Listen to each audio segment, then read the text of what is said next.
वालेकुम रहमतुल्लाहि वबरकातुहू।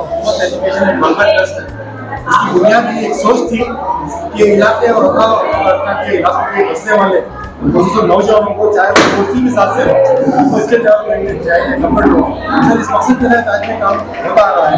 आज की इजलास के बारे में क्या कहेंगे? मेरा नाम सैयद लतीफ़ुद्दीन, मैं इस उम्मत एजुकेशन वेलफेयर ट्रस्ट का सेक्रेटरी हूँ।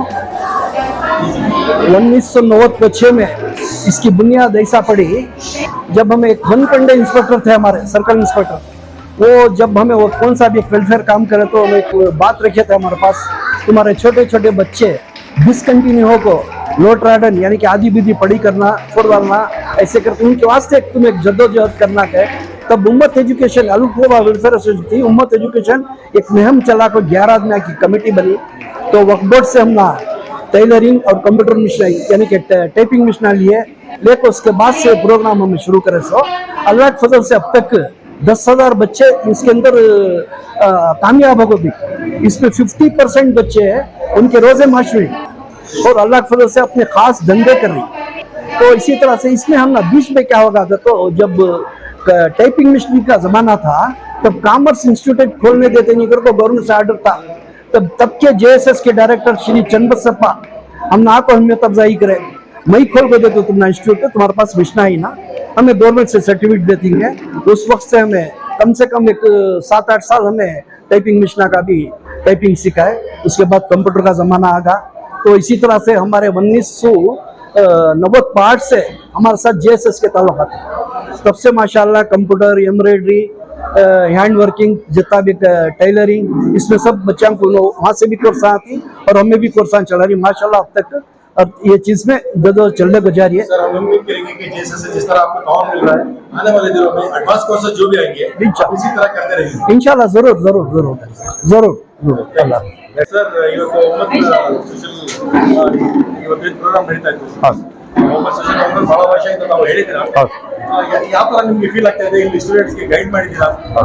ಯಾವ ತರ ಸರ್ JSS ಇಂದ ಯಾವ ಕಡೆಗೆ ಮೆಸೇಜ್ ಇದೆ? JSS ಜನಸಂಖ್ಯಾ ಸಂಸ್ಥೆ ಮೈಸೂರು ಹಾಗೂ ಉಮ್ಮತ್ ಎಜುಕೇಶನ್ ಅಂಡ್ ವೆಲ್ಫೇರ್ ಸೆಂಟರ್ ಕಡೆಯಿಂದ ಕಳೆದ 10 ವರ್ಷಗಳಿಂದ ವಿವಿಧ ತರಬೇತಿಗಳು ಮಾಡ್ತಾ ಇದ್ದೀವಿ. ಅದರಲ್ಲಿ ಮುಖ್ಯವಾಗಿ ಟೈಲರಿಂಗ್ ತರಬೇತಿ ಇದೆ, ಹಾಗೆ ಕಂಪ್ಯೂಟರ್ ತರಬೇತಿ ಇದೆ, ಎಂಬ್ರಾಯ್ಡರಿ ತರಬೇತಿ ಕೊಟ್ಟಿದ್ದೀವಿ. ಸಾಕಷ್ಟು ಇಲ್ಲಿಂದ ತರಬೇತಿ ತಗೊಂಡಂತವರು ಸಾಕಷ್ಟು ಬೇರೆ ಬೇರೆ ಕೆಲಸ ಮಾಡ್ತಾ ಇದ್ದಾರೆ. ಸಂಸ್ಥೆಯ ಉದ್ದೇಶ ಏನಿದೆ JSS ಹಾಗೆ ಉಮ್ಮತ್ ಎಜುಕೇಶನ್ ಸೆಂಟರ್ ದಲ್ಲಿ ಇರ್ತಕ್ಕಂಥ ಮುಖ್ಯ ಉದ್ದೇಶ ಅದನ್ನ ಇಲ್ಲಿ ಫಲಪ್ರದವಾಗಿ ಅದನ್ನ ಸಾಕಾರಗೊಳಿಸ್ತಾ ಇದ್ದಾರೆ. ಹಾಗೆ ಕಲಿತಿರ್ತಕ್ಕಂಥ ತರಬೇತಿ ಕಲಿಕಾರ್ಥಿಗಳು ಸಹ ಇವತ್ತು ದುಡಿತಾ ಇದ್ದಾರೆ. ಆ ದುಡಿದು ಅವರ ಆರ್ಥಿಕ ಮಟ್ಟವನ್ನು ಹೆಚ್ಚು ಮಾಡ್ಕೊಳ್ತಕ್ಕಂಥದ್ದು, ಹೆಚ್ಚು ಮಾಡಿಕೊಳ್ಳಿ, ದುಡಿಯಿರಿ, ಬೆಳವಣಿಗೆ ಆಗಿ ಅನ್ನುವಂಥದ್ದು ನಮ್ಮ ಮುಖ್ಯ ಉದ್ದೇಶ. ಆ ಉದ್ದೇಶವನ್ನು ಎರಡೂ ಸಂಸ್ಥೆಗಳು ಸಹ ಸಮಗ್ರವಾಗಿ ಪೂರೈಸ್ತಾ ಇದ್ದಾರೆ ಅನ್ನೋದನ್ನ ಹೆಮ್ಮೆ ಇದೆ. ಉಮ್ಮತ್ ಎಜುಕೇಶನ್ ಸಂಸ್ಥೆ ಕಡೆಯಿಂದ ಇಲ್ಲಿರ್ತಕ್ಕಂಥ ಕಲಿಕಾರ್ಥಿಗಳನ್ನ ಆಯ್ಕೆ ಮಾಡ್ಕೊಳ್ತಕ್ಕಂಥದ್ದು, ಹಾಗೆ ಅವರ ವಿವಿಧ ತರಬೇತಿಗಳಿಗೆ ಕೊಡೋದ್ರ ಬಗ್ಗೆ ಇಲ್ಲಿ ಪ್ರಚಾರ ಮಾಡ್ತಕ್ಕಂಥದ್ದು ಇದೆ. ಪ್ರಚಾರದ ಜೊತೆಗೆ ಇಲ್ಲಿ ಅವಕಾಶವನ್ನು ಕಲ್ಪಿಸಿಕೊಟ್ಟು ಕಂಪ್ಯೂಟರ್ಗಳನ್ನ ಕೊಟ್ಟು ಮತ್ತೆ ಹೊಲಿಗೆ ಯಂತ್ರಗಳನ್ನ ಕೊಟ್ಟು ಸಂಪೂರ್ಣ ಸಹಕಾರ ಮಾಡ್ತಾ ಇದ್ದಾರೆ. ಇದೆ ನಮ್ಮಲ್ಲಿ ತರಬೇತಿ ಕಲಿಕಾರ್ಥಿಗಳಿಂದ ಸಾಕಷ್ಟು ಅನುಕೂಲ ಆಗ್ತಾ ಇದೆ. ಹಾಗೆ ಅಲ್ಲಿರ್ತಕ್ಕಂಥ ಟ್ರಸ್ಟಿ ಕಡೆ ಸಾಕಷ್ಟು ಅನುಕೂಲ ಆಗ್ತಾ ಇದೆ. ಹೇಗೆ ಅಂದ್ರೆ ಒಂದು ಕಲಿಕಾರ್ಥಿಗಳನ್ನ ಆಯ್ಕೆ ಮಾಡ್ಕೊಳ್ತಕ್ಕಂಥದ್ದು, 2 ಸ್ಥಳಾವಕಾಶ ಕೊಡ್ತಕ್ಕಂಥದ್ದು, 3ನೇದಾಗಿ ಇಲ್ಲಿರ್ತಕ್ಕಂಥ ಮೂಲಭೂತ ಸೌಕರ್ಯ ಕಲ್ಪಿಸಿಕೊಡ್ತಕ್ಕಂಥದ್ದು, ನಮ್ಮ ಸಂಸ್ಥೆಯಿಂದ ಮಾನಿಟರ್ ಮಾಡ್ತಕ್ಕಂಥದ್ದು, ಶಿಕ್ಷಕರಿಗೆ ಒಂದು ಗೌರವಧನ ಕೊಡ್ತಕ್ಕಂಥದ್ದು, ಹಾಗೆ ತರಬೇತಿಗೆ ಮುಗಿದ ನಂತರ ಅವರಿಗೆ ಒಂದು ಪರೀಕ್ಷೆಯನ್ನು ನಡೆಸಿ ಅವರಿಗೆ ಆ ತರಬೇತಿ ಸಂಬಂಧಪಟ್ಟಂತೆ ಒಂದು ಅರ್ಹತಾ ಪತ್ರವನ್ನು ನೀಡ್ತಕ್ಕಂಥದ್ದು ನಮ್ಮ ಸಂಸ್ಥೆ ಮಾಡ್ತಾ ಇದೀವಿ. ಹಾಗೆ ಎರಡೂ ಸಂಸ್ಥೆ ಜೊತೆಗೂಡಿ ತಮ್ಮ ಒಂದು ತರಬೇತಿ ಕೊಡ್ತಾ ಇರ್ತಕ್ಕಂಥ ಸಾಕಷ್ಟು ಅನುಕೂಲ ಆಗಿದೆ ಅಂತ. ಬಗ್ಗೆ ಬಹಳ ಪ್ರೆಷರ್ ಆಗಿ ಹೇಳಿದ್ದೀರಾ. ಈ ಉಮ್ಮತ್ ಸೋಷಿಯಲ್ ಕಡೆಯಿಂದ ಎಲ್ಲ ಸ್ಟೂಡೆಂಟ್ಸ್ ಅಲ್ಲಿ ಮುಸ್ಲಿಮ್ಸ್ ಎಲ್ಲ ಇದ್ದಾರೆ, respect of caste and Creed. ಯಾವ ತರ ನಿಮ್ಗೆ ಇದೇ ಮೆಸೇಜ್ ನಮಗೆ ಬೇಕಾಗಿರೋದು? ನೋಡಿ, ನಾವು ಭಾರತದ ದೇಶದಲ್ಲಿ ವಾಸ ಮಾಡ್ತಿರ್ತಕ್ಕಂಥ ಪ್ರತಿಯೊಬ್ಬರು ಸಹ ಆರೋಗ್ಯವಾಗಿರ್ಬೇಕು, ಚೆನ್ನಾಗಿರ್ಬೇಕು, ದೀರ್ಘಕಾಲ ಇರಬೇಕು ಅನ್ನೋದು ಮುಖ್ಯ ಉದ್ದೇಶ. ಇತ್ತೀಚಿನ ದಿನಗಳಲ್ಲಿ ವಾಯು ಮಾಲಿನ್ಯ, ಶಬ್ದ ಮಾಲಿನ್ಯ, ಎಲ್ಲ ಜಲಮಾಲಿನ್ಯವಂತದ್ದು ಹೆಚ್ಚಳಾಗಿ ಸಾಕಷ್ಟು ಪ್ರಮಾಣದಲ್ಲಿ ಪ್ಲಾಸ್ಟಿಕ್ ನ ಬಳಸ್ತಾ ಇದ್ದಾರೆ. ಇದರಿಂದ ಪರಿಸರಕ್ಕೆ ಹಾನಿ ಆಗ್ತಾ ಇದೆ. ಪರಿಸರಕ್ಕೆ ಹಾನಿ ಆಗ್ತಾ ಇರೋಕ್ಕಿಂತ ಜೊತೆಗೆ ಮನುಷ್ಯನ ಆರೋಗ್ಯದ ಮೇಲೆ ಪರಿಣಾಮ ಉಂಟು ಮಾಡ್ತಾ ಇದೆ. ಆ ಹಿನ್ನೆಲೆಯಲ್ಲಿ ಪರಿಸರ ಸ್ವಚ್ಛತೆ ಮಾಡ್ಕೊಳ್ಬೇಕಾಗಿದೆ.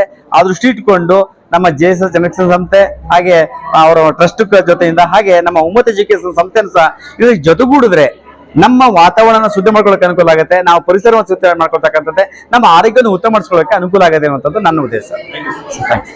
मैं बस इतना कहना चाहता हूं कि आज इस प्रोग्राम में, ऐसे तो कई प्रोग्राम हुए हमारे उम्मत एजुकेशन ट्रस्ट में, माशाल्लाह एक से एक कामयाब होते जा रहे हैं।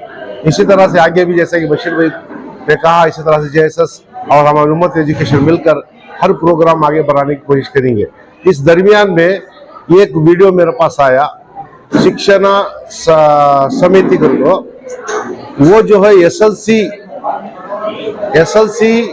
में जो 50% मार्क्स लेकर ही और PUC में जो 50% मार्क्स लेकर इस बार उनके लिए स्कॉलरशिप का एक मौका दिया गया है। और कॉन्टैक्ट नंबर है 9620988631। एक बार और कहिए। 9620988631। अच्छा, ये किसकी जानिब से आया सर? ये एक शिक्षण समिति को बनाकर ही, इसका वीडियो है आपको भेजता हूं मैं। वो वीडियो के ताल्लुक से एक प्रोग्राम बने उन्होंने, जो कम मार्क्स जो कम ले को इनके वास्ते एक स्कॉलरशिप देंगे प्रोग्राम बनाकर ही। वो प्रोग्राम बनाने के बाद नंबर भी डिस्प्ले करे ही, और नंबर कांटेक्ट करते हो क्या क्या जो डॉक्यूमेंट्स चाहते हो सबमिट करने के बाद आपको इतला मिल जाएगी। इसके बाद जो कार्रवाई होगी स्कॉलरशिप पे इंशाल्लाह मिल जाएगी। और उम्मत का एक तरह से एक संगम है। इस संगम का मकसद यही है कि नौजवानों में स्किल डेवलपमेंट को खासतौर पर तवज्जो दी जाए। आप मोहसिस मेहमान के तौर पर आए थे, आप एक प्रोफेसर होने के नाते क्या कहेंगे सर? ये जो कोलैबोरेशन हुआ है, इसका एक ऑब्जेक्टिव यही है कि जो हमारे यूथ्स हैं वो ना सिर्फ जॉब लेने वाले बने, पर जॉब देने वाले भी बने। तो इसके लिए जो उनको स्किल्स चाहिए, ये कोर्सेस में तो उसकी मेहनत हो रही है। उसके अलावा हम इस प्लेटफॉर्म से ये भी एम्फसाइज करना चाहेंगे कि आज के यूथ्स उनके कम्युनिकेशन, उनके क्वालिफिकेशन की भी मेहनत करेंगे तो इंशाल्लाह उनको कामयाबी हासिल करने से कोई नहीं रोक सके। सर, नौजवानों को क्या कहेंगे जो वक्त ज़ाया कर रहे हैं, ऐसों को क्या कहेंगे सर? वो देखिए एक ऐसा सेंटर है जहाँ से वो ऐसे ट्रेनिंग सेंटर से कुछ हासिल कर सकते हैं, जैसे कि भी नौजवान हासिल किए हैं। उनको क्या कहेंगे जो अब तक इस ट्रेनिंग में शामिल नहीं हुए? जी, जैसा कि मैं मेरी स्पीच में भी बताया था कि IT में, इंफॉर्मेशन टेक्नोलॉजी में इतने डेवलपमेंट्स हो रहे हैं, ये कहा जा रहा है कि आर्टिफिशियल इंटेलिजेंस बहुत से जॉब्स को रिप्लेस कर देगा। तो ये माहौल में अगर हम हमारे स्किल्स को अपग्रेड नहीं करें, और ज्यादातर यूथ जो अपना वक्त सिर्फ टिकटॉक, गेम्स और जो व्हाट्सएप में जो जाया कर रहे हैं, उसके अलावा अगर इसमें अगर अपने आप को अपग्रेड करेंगे, अपनी नॉलेज को एनहांस करेंगे, तो सूनर लेटर वो इस करंट जॉब मार्केट के लिए इररिलेवेंट हो जाएंगे। Thank you so much. ಮುಂದೆ ಆದ ರೀತಿಯಲ್ಲಿ ಒಂದು ಸೆಂಟರ್ನ ಪ್ರಾರಂಭಿಸಬಹುದು, ಬೇರೆ ಇಲಾಖೆಗಳಲ್ಲಿ ಕೆಲಸ ಮಾಡಬಹುದು, ಅದು ಇದಕ್ಕೆ ಸುವ್ಯವಸ್ಥೆಯಲ್ಲಿ ನೀವು ಇನ್ಸ್ಟ್ರಕ್ಟರ್ ಆಗಿ ಕೆಲಸ ಮಾಡಬಹುದು. ಈ ರೀತಿಯಾಗಿ ಸರ್ಟಿಫಿಕೇಟ್ ಗಳನ್ನ ಬಳಸಿಕೊಂಡು ನಿಮ್ಮ ಜೀವನದ ಉನ್ನತ ಹೆಜ್ಜೆಗಳನ್ನ ಇಡಬೇಕಂತ ಕೇಳ್ಕೊಳ್ತಾ ಸಹಯೋಗದೊಂದಿಗೆ ಈಗಾಗಲೇ ಈ ಸೆಂಟರ್ನಲ್ಲಿ ಕಂಪ್ಯೂಟರ್ ತರಬೇತಿಗಳನ್ನ 2 ಬ್ಯಾಚ್ ತರಬೇತಿಯನ್ನು ಮುಗಿಸಿದ್ದೇವೆ. ಉಮ್ಮತ್ ಎಜುಕೇಶನ್ ಉಮ್ಮತ್ ಎಜುಕೇಶನ್ ಈಗಾಗಲೇ 1996ರಲ್ಲಿ ಪ್ರಾರಂಭ ಆಗಿದೆ ಅನ್ನೋದನ್ನ 2 ದಶಕಗಳಾಗಿ 26 ವರ್ಷ ಆಯಿತು. ಅದಕ್ಕಿಂತ 10 ವರ್ಷ ಮುಂಚಿತವಾಗಿ ನಮ್ಮ JSS ಸೆಲೆಕ್ಷನ್ ಅಂತ ಪ್ರಾರಂಭ ಆಗಿದೆ 1986ರಲ್ಲಿ. ಸೊ ನಮ್ಮ ಸಂಸ್ಥೆ ಪ್ರಾರಂಭ ಮಾಡುವಂತ ಮುಖ್ಯ ಉದ್ದೇಶ, ನಮ್ಮ ಸಂಸ್ಥೆ ಇರತಕ್ಕಂಥದ್ದು JSS ಜನಶಿಕ್ಷಣ ಸಂಸ್ಥೆ, ಭಾರತ ಸರ್ಕಾರದ ಕೌಶಲಾಭಿವೃದ್ಧಿ ಮತ್ತು ಉದ್ಯಮಶೀಲತಾ ಸಚಿವಾಲಯದ ಪ್ರಾಯೋಜಿತ ತರಬೇತಿ ಸಂಸ್ಥೆ. ಇದುವರೆಗೆ ಭಾರತಾದ್ಯಂತ 304 ಜನಶಿಕ್ಷಣ ಸಂಸ್ಥೆಗಳು ಕೆಲಸ ಮಾಡಿರ್ತಕ್ಕಂಥದ್ದು. ಮೊಟ್ಟ ಮೊದಲ ಜನಶಿಕ್ಷಣ ಸಂಸ್ಥೆ 1979ರಲ್ಲಿ ಮುಂಬೈನ ಮೊದಲು ಪ್ರಾರಂಭ ಆಗಿರ್ತಕ್ಕಂಥದ್ದು. ಆವಾಗ ಪ್ರಾರಂಭ ಮಾಡುವಂತ ಮುಖ್ಯ ಉದ್ದೇಶ 1970-80ರ ದಶಕಗಳಲ್ಲಿ ಸಾಕಷ್ಟು ಜನ ಅನಕ್ಷರಸ್ಥರಿದ್ರು, ಕೆಲಸ ಮಾಡ್ತಕ್ಕಂಥ ಸಂಖ್ಯೆ ಕಡಿಮೆ ಇತ್ತು, ಓದೋದ ಸಂಖ್ಯೆ ಕಡಿಮೆ ಇದ್ದುದರಿಂದ ಫ್ಯಾಕ್ಟ್ರಿಗಳಲ್ಲಿ ಅವಾಗ ತಾನೇ ಮುಂದುವರಿತಾ ಇತ್ತು, ಸ್ವತಂತ್ರ ಸಂದರ್ಭದಲ್ಲಿದ್ದು ಮುಂದುವರಿತಾ ಇತ್ತು. ಫ್ಯಾಕ್ಟ್ರಿಗಳಲ್ಲಿ ಸಾಕಷ್ಟು ಟೆಕ್ನಿಕಲ್ ಪರ್ಸನ್ಸ್ ಕಡಿಮೆ ಇದ್ದಿದ್ದರಿಂದ ಫ್ಯಾಕ್ಟ್ರಿಗಳಲ್ಲಿ ಯಾವ ತರಹದ ಎಂಪ್ಲಾಯೀಸ್ ಬೇಕೋ ಆ ತರಹದ ಎಂಪ್ಲಾಯೀಸ್ ನ ಕೌಶಲ್ಯವನ್ನು ಕೊಟ್ಟು ಕಲಿಸತಕ್ಕಂಥದ್ದು ಜನಶಿಕ್ಷಣದ ಮುಖ್ಯ ಉದ್ದೇಶ ಆಗಿತ್ತು. ಹಾಗಾಗಿ ಅವತ್ತಿನ ಸಂದರ್ಭದಲ್ಲಿ ಈ ಸಂಸ್ಥೆ ಕೇವಲ ನಗರಕ್ಕೆ ಮಾತ್ರ ಸೀಮಿತ ಆಗಿರ್ತಕ್ಕಂಥ ಸಂಸ್ಥೆ ಆಗಿತ್ತು. ಸೊ ಅದ ನಂತರ ಕಾಲಾಂತರ ಚೇಂಜ್ ಆಯಿತು. 2000 ಇಸ್ವಿನಲ್ಲಿ ಇದನ್ನ ನಗರ ಪರಿಸ್ಥಿತಿಗೆ ಗ್ರಾಮೀಣ ಪರಿಸ್ಥಿತಿ ತಗೊಂಡೋದು. ಆನಂತರ ಏನಾಯಿತು, ಕೆಲವೆಲ್ಲ ನಾವೆಲ್ಲ ಅನಕ್ಷರಸ್ಥರು ಕವರ್ ಮಾಡ್ತಾ ಇದ್ವಿ, ನ್ಯೂ ರಿಕ್ವೆಸ್ಟ್ ನವಾಸಾಕ್ಷರ ಕವರ್ ಮಾಡ್ತಾ ಇದ್ವಿ. ಇತ್ತೀಚೆಗೆ ಏನಾಗಿದೆ, ಭಾರತ ಸರ್ಕಾರ PUC ಅವರಿಗೆ ಓದಿರ್ತಕ್ಕಂಥವ್ರಿಗೆ ತರಬೇತಿ ಕೊಡಿ ಅಂತಂದಿದ್ದಾರೆ. ಸೊ ಈ ವರ್ಷದ 10% ಡಿಗ್ರಿ ಓದಿರ್ತಕ್ಕಂಥವ್ರು ನಾವು ತರಬೇತಿ ತಗೋತಾ ಇದ್ವಿ. ನಮಗೆ ಪ್ಲಂಬಿಂಗ್ ಇದೆ, ವೆಲ್ಡಿಂಗ್ ತರಬೇತಿ ಇದೆ, ಆಮೇಲೆ 2 ವೀಲರ್ ಮೆಕ್ಯಾನಿಕ್ ತರಬೇತಿ ಇದೆ, ಸೊ ಜೂಟ್ ಕ್ರಾಫ್ಟ್ ಟ್ರೈನಿಂಗ್ ಇದೆ, ಫುಡ್ ಪ್ರೊಸೆಸಿಂಗ್ ಅಂಡ್ ಪ್ರಿಸರ್ವೇಷನ್ ತರಬೇತಿ ಕೊಡ್ತೀವಿ. ಹೀಗೆ ವಿವಿಧ ರೀತಿಯ ತರಬೇತಿಗಳನ್ನ ನಾವು ಮಾಡ್ತಾ ಇದ್ದೀವಿ. ಸುಮಾರು ಒಂದು 13 ಟೈಪ್ ತರಬೇತಿಗಳನ್ನ ನಾವು ಹಾಕೊಂಡಿರ್ತಕ್ಕಂಥದ್ದು. ಒಂದು ವರ್ಷಕ್ಕೆ 90 ಬ್ಯಾಚ್ ತರಬೇತಿ ಮಾಡ್ತೀವಿ. ಕೇವಲ ಮೈಸೂರು ಅಂತಲ್ಲ, ಎಂಟೈರ್ ಮೈಸೂರು ಜಿಲ್ಲೆ ಕವರ್ ಮಾಡ್ತೀವಿ. ಮೈಸೂರು ಜಿಲ್ಲೆಯಲ್ಲಿ 9 ತಾಲೂಕು ಇದೆ. ನರಸೀಪುರ ಮಾಡ್ತಾ ಇದ್ವಿ, ತಲಕಾಡ ಮಾಡ್ತಾ ಇದ್ವಿ, ಇಚಲಿಕೋಟಲ್ಲಿ ಇದೆ, ನಂಜನಗೂಡು ಇದೆ, ಸರ್ಗೂರಲ್ಲಿ ಇದೆ, ಕೇರನಗರ ಇದೆ, ಸಾಲಿಗ್ರಾಮ ಇದೆ, ಪ್ರಿಯಾಪಟ್ಟಣ, ಹುಣಸೂರು. ಸೊ ಈ ಎಲ್ಲ ತರಬೇತಿಗಳು ಮಾಡ್ತಾರೆ. ಒಂದು ಬ್ಯಾಚ್ 20 ಜನ ತರಬೇತಿ, ಭಾರತ ಸರ್ಕಾರ ಸೂಚಿಸಿದಂತೆ 20 ಜನರಿಗೆ ತರಬೇತಿ ಕೊಡಬೇಕಾಗ್ತದೆ. ಸೊ ಸರ್ಕಾರದ ಉದ್ದೇಶ ಏನಾಗಿದೆ ಅಂತಂದ್ರೆ, ಇತ್ತೀಚೆಗೆ 2015 ಇಸ್ವಿಯಿಂದ ಇದಕ್ಕೆ ಸಪರೇಟ್ ಸಚಿವಾಲಯವನ್ನೇ ಮಾಡಿ 2014ರಲ್ಲಿ ಇದನ್ನ ಸ್ಕಿಲ್ ಇಂಡಿಯಾ ಅಂತ ತಗೊಂಡ್ರು. ಯಾಕಂದ್ರೆ 2035 ಇಸ್ವಿಗೆ 30 ಕೋಟಿ ಜನರಿಗೆ ವಿವಿಧ ತರಬೇತಿಗಳನ್ನ ಕೊಡಬೇಕು ಅನ್ನೋದು ಸರ್ಕಾರದ ಉದ್ದೇಶ. ಏನಕ್ಕೋಸ್ಕರ ಇಟ್ಕೊಂಡಿದ್ದಾರೆ ತರಬೇತಿ ಕೊಡೋದು ಅಂತ, ಈಗ ಒಂದು ಸಾಂಪ್ರದಾಯಿಕ ತರಬೇತಿ, ಔಪಚಾರಿಕ ತರಬೇತಿ ಕೊಡ್ತಾ ಇದ್ದಾರೆ, ಡಿಪ್ಲೊಮಾ, BE ಅವೆಲ್ಲ ತರಬೇತಿ, ಔಪಚಾರಿಕ ತರಬೇತಿ. ನಮ್ದೆಲ್ಲ ಅನೌಪಚಾರಿಕ ತರಬೇತಿಗಳು. ನಾವ್ ಎಲ್ಲಿ ತರಬೇತಿ ಬೇಕು ಅಂತ ಜನ 20 ಜನ ಬೇಕು ಅಂತಾರೋ ಅಲ್ಲೇ ತರಬೇತಿನ ಆಯ್ಕೆ ಮಾಡ್ತೀವಿ. ವೃತ್ತಿ ಏನಂದ್ರೆ ಎಲ್ಲಿಗೆ ಹೋಗಿ ನನಗೆ ಸ್ವಚ್ಛತೆ ಇರಬೇಕು. ನಾನು ಬಂದ ತಕ್ಷಣ ಅಬ್ಸರ್ವ್ ಮಾಡಿಟ್ಟು ಆ ಕಸದ ರಾಶಿನ ಅಬ್ಸರ್ವ್ ಮಾಡ್ತೀನಿ. ಯಾಕೆಂದ್ರೆ ಇಷ್ಟು ಮಕ್ಕಳಿದ್ದೀರ, ಮಹಿಳೆ ಇದ್ದೀರ, ಇಲ್ಲೇ ಕೋರ್ಸ್ ತಗೊಂಡು ಅದ್ರ ಕಡೆಯಿಂದ ಕಾಯಿಲೆಗಳು ಬಂದಾಗ ಯಾರು ಹೊಣೆ ಅಂತ ನಾವೇ ಹೋಗ್ಬೇಕು.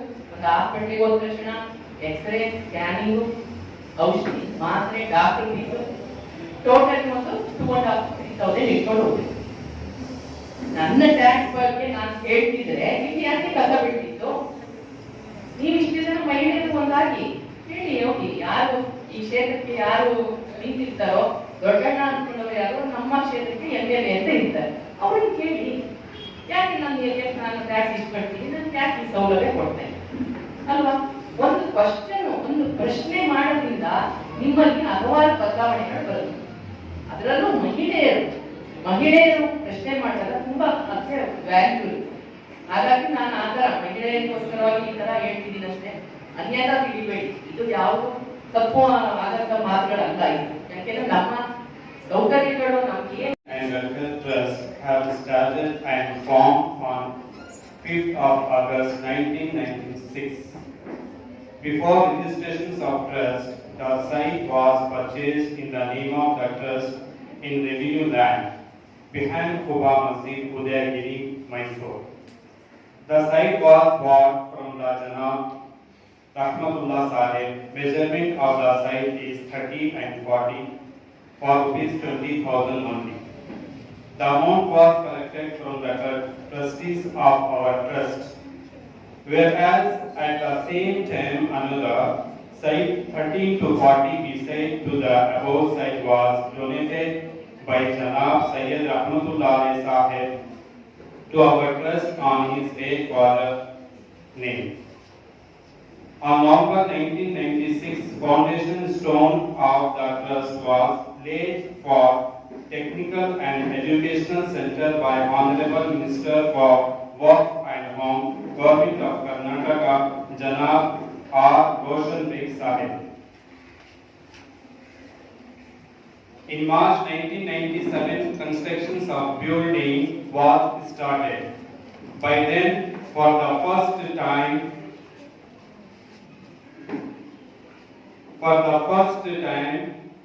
the funds were collected from outside due to shortage of amount to complete the constructions.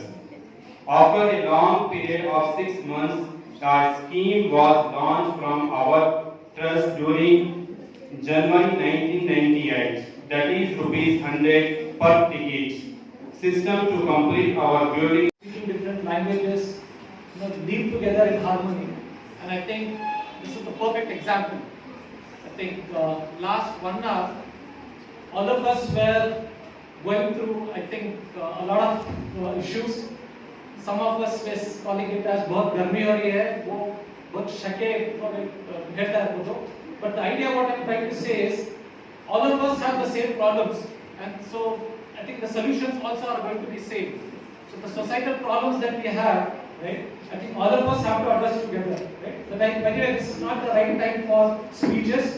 I would like to, at the outset, thank the president of this program and the esteemed trustees for providing me this opportunity to express my views to you all. Because I started this talk with the beauty of a country, the blend of different languages. I will try and blend different languages that I can speak in the next 1 or 2 minutes that I'm going to take, right? English, Kannada and Urdu. सब जानते हैं कि institutions society के improvement के लिए बहुत बड़ा role अदा करते हैं. जब इंस्टीट्यूशंस जब होते हैं, it includes schools, colleges and also training institutes like this. Schools and colleges have a different role to play, a specific role to play, which is related to knowledge. And training institutes like this takes care of probably providing skills that are needed. So the right blend, the knowledge and skill, is what empowers us. So I'd like to take this opportunity to extend my appreciation, my earnest gratitude, and heartfelt congratulations to the earnest trustees who have initiated this long back, and I think for more than 2 decades they have been actually successfully conducting courses for thousands of students. जो बोला गया था कि हजारों students यहाँ से courses कामयाबी के बाद many of them are working on their own, some of them are creating jobs for others, right? So this is a very important development. So I would like to once again congratulate all the people involved in it who have been selflessly working towards this endeavor.